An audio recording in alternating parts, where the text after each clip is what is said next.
जिंदगी में भले ही चारों तरफ से हमला बोल रखा हो, पर कोई ना कोई आकर बोल ही देता है, मज़े तो तुम्हारे हैं।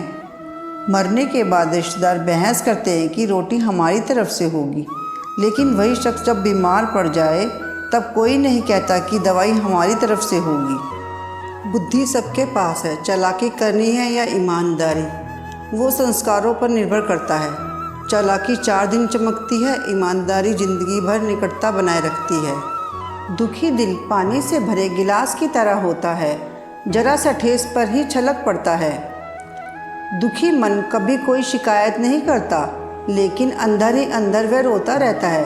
पर जैसे ही हमारा कोई प्रिय हमें अपने गले लगा ले या फिर हम अपने कान्हा जी से अपने मन की बात कर लें, तो वही बिना शिकायत करने वाला मन फूट फूट कर रोने लगता है।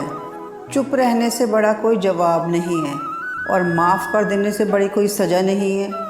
अगर श्री कृष्ण दुर्योधन की हर बात का जवाब देते तो क्या उन दोनों में कोई फ़र्क रह जाता? नहीं ना। इसी तरह अगर कोई मूर्ख व्यक्ति हमसे लड़ाई करता है और बेवजह हमें उकसाने के लिए हमारे लिए गलत बोलता है, तो ऐसे लोगों के लिए सही जवाब है चुप रहना।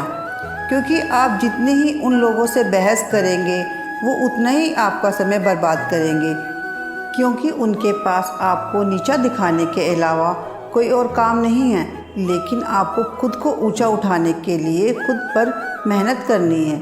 इसलिए ऐसे लोगों को जवाब मत दीजिए और उनको एक छोटी सी मुस्कान दीजिए।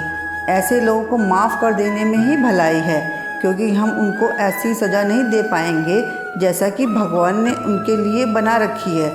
तो बस आप अपना काम कीजिए और भगवान को अपना काम करने दीजिए। गुरु से ज़्यादा सीख अपने अनुभवों से मिलती है।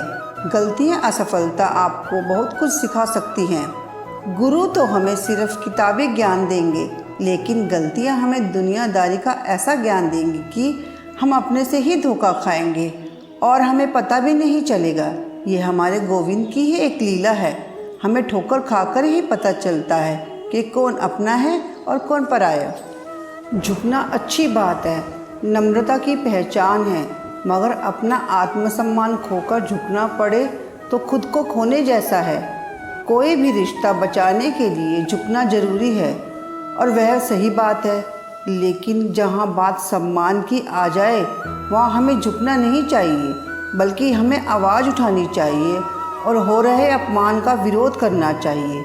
जैसे भरी सभा में कान्हा जी ने द्रौपदी के सम्मान की रक्षा की, वैसे ही हमें खुद के सम्मान की रक्षा करनी चाहिए और ध्यान रखना चाहिए कि हमारे कान्हा जी हमारे साथ हैं। जीवन में हम कितने सही हैं और कितने गलत, ये सिर्फ 2 ही शख्स जानते हैं, परमात्मा और हमारी अंतरात्मा। जब भी कोई व्यक्ति कोई गलत काम करता है तो उसकी आत्मा उसे ज़रूर संदेश देती है कि ये गलत है, पर मनुष्य अपनी आत्मा की एक नहीं सुनता। जैसे कि श्री कृष्ण के बार बार मना करने के बाद भी शिशुपाल ने अपने अपराध बंद नहीं किए और जैसे ही उसके पाप का घड़ा भर गया, और आप जानते हैं कि कैसे स्वयं श्री कृष्ण ने उसे सजा दी।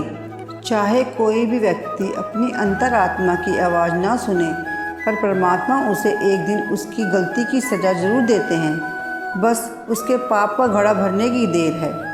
प्रशंसा चाहे कितनी भी करो, किंतु अपमान बहुत ही सोच समझकर करना चाहिए, क्योंकि अपमान वह ऋण है जो हर कोई अवसर मिलने पर ब्याज सहित जरूर चुकाता है।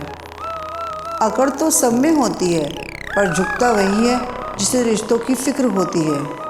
एक सुखमय जीवन का ये राज है कि अगर आपको खुश रहना है तो ये स्वीकार कर लीजिए कि सबको सब कुछ नहीं मिल सकता।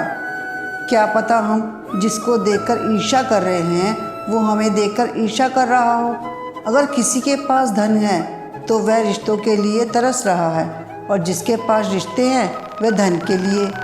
पर हमारे पास जो है हमें उसका शुक्रगुजार होना चाहिए, और जो हमें कान्हा जी ने प्रेम से दिया है उसकी कद्र करनी चाहिए। एक बेहतरीन ज़िंदगी जीने के लिए स्वीकार करना ज़रूरी है कि सबको सब कुछ नहीं मिल सकता। यह सच बात है कि इंसान भूल करके सीखता है, पर इसका ये मतलब नहीं कि वह जीवन भर भूल करता ही जाए और कहे कि हम सीख रहे हैं।